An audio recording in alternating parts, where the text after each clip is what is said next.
Mga boss, ito na ang first five. Ipapakilala na natin from Team White or Team Bangag, the defenders of Mastermind.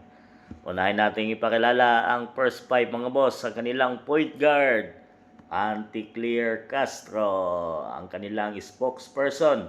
Tinagurian din siyang attack dog ng administrasyon dahil sinasalo niya lahat ng atake laban kay PBBM. At syempre, ibinabalik niya ang lahat ng mga ito sa mga Dutertes at talagang defenders of administration. Point guard, Anticlear Castro. Pakilala naman natin ang wing, yung kanilang forward. Unahin natin from Senate Soto and Ping Lacson. Ayan, mayroon silang dalawang point guard tayo mga boss.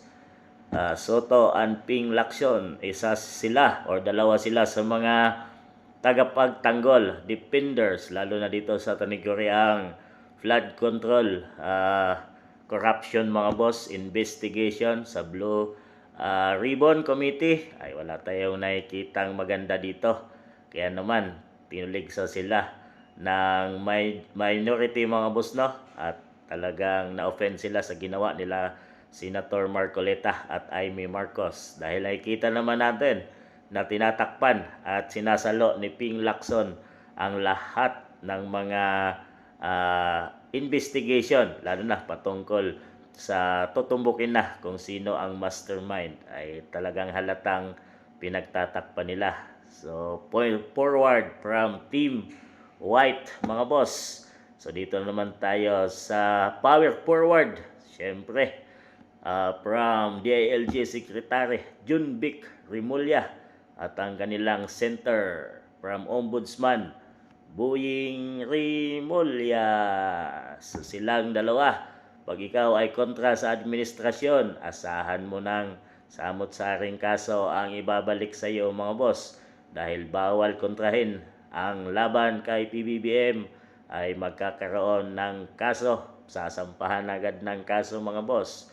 So ito na, pinakilala natin ang Team White.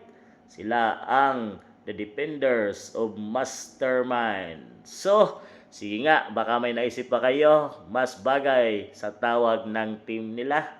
Yan mga boss, isip-isip na dahil ito na ang kanilang mythical five na defenders of Mastermind. Sa ngayon ba kayo dito mga boss? Ano sa tingin ninyo?